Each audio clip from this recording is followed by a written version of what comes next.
বাঙালি রান্নার হেসেলে আপনাদের সবাইকে স্বাগত। আজ আমি একদম সহজ পদ্ধতিতে আলুর পরোটার রেসিপি আপনাদের সাথে শেয়ার করছি। তাহলে চলুন দেখে নিই কিভাবে বানাচ্ছি।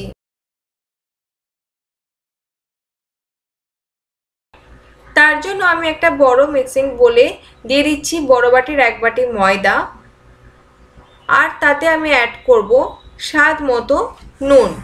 এখানে আমি হাফ টিস্পুন দিয়ে দিচ্ছি নুন, আর দিয়ে দিচ্ছি হাফ টিস্পুন দিয়ে দিচ্ছি চিনি। চিনিটা দিলে মিষ্টি হয়ে যাবে না, তবে স্বাদটা ভালো হয়। আর দিয়ে দিচ্ছি 1 টেবিল স্পুন রিফাইন অয়েল। তেলটা দিয়ে নুন, চিনি আর ময়দাটাকে খুব ভালো করে আমি একটু মিশিয়ে নেব। সমস্ত শুকনো উপকরণ ভালো করে মিশিয়ে নেওয়ার পর আমি এবার এতে অল্প অল্প করে জল দিয়ে ময়দাটা মেখে নেব। এখানে আমি নর্মাল জলই নিয়েছি, নর্মাল টেম্পারেচারে। এবার আমি ময়দাটাকে খুব একটা শক্ত বা খুব একটা নরম করে মাখবো না। নর্মালি আমরা রুটি, লুচি, পরোটা বানাতে যেমন আমরা আটা ময়দা মেখে থাকি, ঠিক সেইভাবেই কিন্তু আমি ময়দাটাকে এখন মেখে নেব। ময়দাটা খুব ভালো করে মাখা হয়ে গেছে আমার। এবার আমি এটাকে ঢাকা দিয়ে রেস্টে রাখবো, আর ততক্ষণে আমি পরোটার পুরটা বানিয়ে নেব। এবার আমি পুরটা বানাবো, তার জন্য আমি এখানে দুটো মিডিয়াম সাইজের আলু সেদ্ধ করে নিয়েছি। এবার আমি একটা কাঁটা চামচের সাহায্যে আলুগুলোকে একটু ভেঙে নিচ্ছি। আলুটা আমার ম্যাশ করা হয়ে গেছে।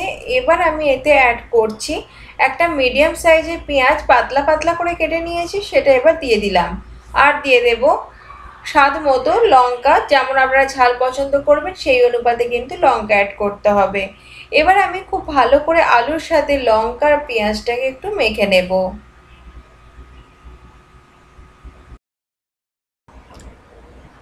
পেঁয়াজ আর লঙ্কাটা মেখে নেওয়ার পর আমি এবার এতে অ্যাড করছি স্বাদ মতো নুন।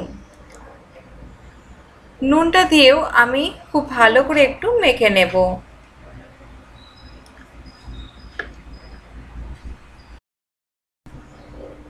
নুনটা দিয়েও মাখা হয়ে যাওয়ার পর আমি এবার এতে অ্যাড করে দিচ্ছি বেশ কিছুটা পরিমাণে ধনেপাতা। ধনেপাতাটা দিয়েও আমি খুব ভালো করে একটু মেখে নেব। আলুর পরোটা যেভাবেই বানান না কেন, ধনেপাতাটা দিলে কিন্তু ফ্লেভারটা খুব সুন্দর আসে। ধনেপাতাটা খুব ভালো করে সমস্ত উপকরণের সাথে মিশিয়ে নেব। আলুটা আমার মাখা হয়ে গেছে। এবার আমি এতে আরও একটা জিনিস অ্যাড করব। গ্যাসে আমি একটা ছোট প্যান নিয়ে নিয়েছি, তাতে এবার দিয়ে দিলাম আমি 1 টেবিল স্পুন বাটার। বাটারটা মেল্ট হয়ে যাওয়া অবধি একটু অপেক্ষা করব। বাটার মেল্ট হতে কিন্তু খুব একটা সময় লাগে না। বাটারটা এখন সম্পূর্ণভাবে গলে গেছে। এবার আমি এতে অ্যাড করলাম হাফ টিস্পুন আদা রসুন। আদা রসুনটাকে আমি আগে থেকে একটুখানি গ্রেট করে রেখেছিলাম। বাটারের সাথে এবার আমি একটু ভেজে নেব। খুব একটা লাল লাল বা সোনালি কালার করে কিন্তু ভাজবো না, কালারটা কিন্তু সাদাই থাকবে। জাস্ট একটা সুন্দর গন্ধ আসতে শুরু করবে, ঠিক ততক্ষণ অবধি কিন্তু আমি এটাকে ফ্রাই করতে থাকবো। এবার আমি যে রসুন আর আদাটাকে ভেজেছিলাম বাটারের সাথে, সেটা এবার আলুর সাথে আমি অ্যাড করে দেবো। বাটার এবং রসুন সমস্তটাই কিন্তু আমি আলুর মধ্যে দিয়ে দেব। দিয়ে আরও একবার ভালো করে আমি একটু মেখে নেব।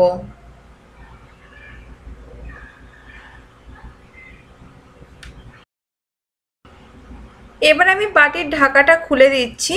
ময়দাটা আগের থেকে অনেকটাই সেট হয়ে গেছে। এবার আমি আরও একবার ভালো করে ময়দাটাকে 3 থেকে 4 বার মেখে নেব।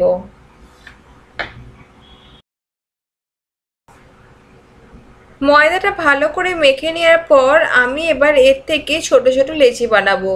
নর্মাল আমরা পরোটা বানাতে যেমন লেচি বানিয়ে থাকি, ঠিক সেইভাবেই আমি বাকি লেচিগুলোকেও বানিয়ে নেব।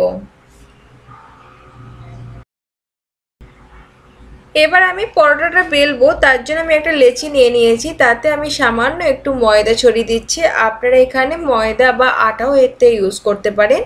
এবার আমি গোল করে বড় করে একটু বেলে নেব। প্রথমে খুব একটা কিন্তু মোটা করে বেললে হবে না, পাতলা করেই বেলতে হবে। এটা আমার গোল করে রুটির মতন করে বেলা হয়ে গেছে। এবার আমি রুটির মাঝখানটাতে দিয়ে দেব পুর। এখানে আমি 1 টেবিল স্পুন পুর দিয়ে দিচ্ছি। আপনারা আপনাদের পছন্দ মতো কম বেশি করে নিতে পারেন, কম হলে কম, বেশি হলে বেশি। এবার আমি পুরটাকে চামচের সাহায্যে রুটির গায়ে একটু স্প্রেড করে দিচ্ছি। ঠিক এইভাবে একটু স্প্রেড করে দিতে হবে।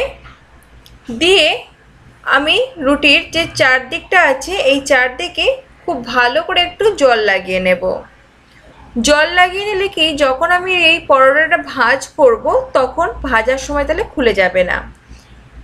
জলটা খুব ভালো করে আমি লাগিয়ে নিচ্ছি। জলটা খুব ভালো করে লাগিয়ে নেওয়া হয়ে গেলে আমি এবার একটা সাইডটা টেনে এনে একটু ব্যাকা করে একটু ভাঁজ করে নিলাম। আমি উল্টো দিকেরও সাইডটাকে টেনে এনে ভাঁজ করলাম।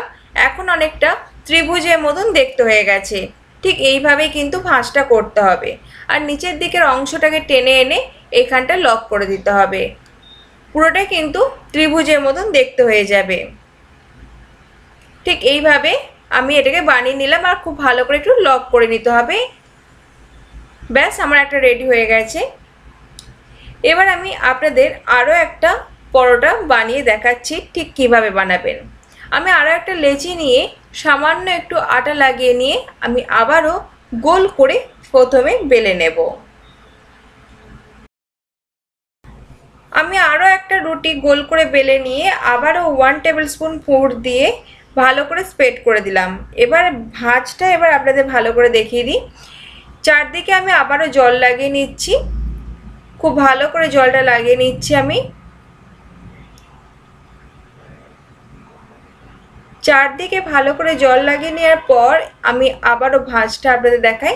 ঠিক একটা সাইড টেনে এনে একটু ক্যারাচে করে এটাকে চিপে দিচ্ছি আমি।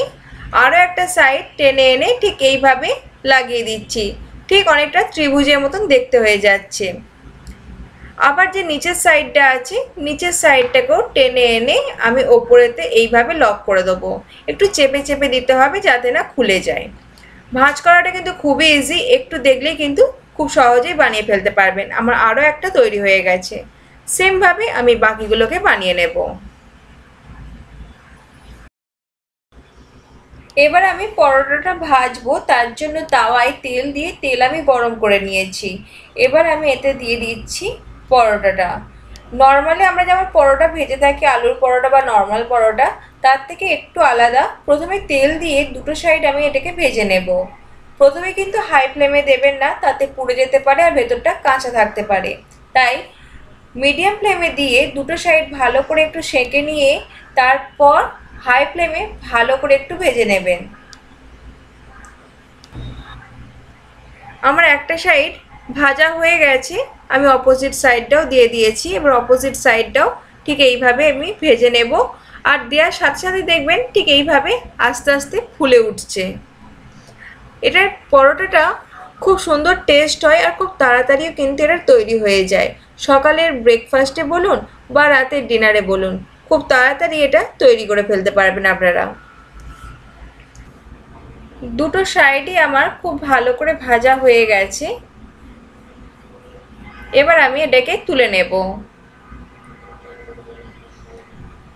আমি আরও একটু তেল অ্যাড করছি, দিয়ে খুব ভালো করে তাওয়াটাকে গরম করে নেব। সেমভাবে আমি বাকি পরোটাগুলোকেও ভেজে নেব।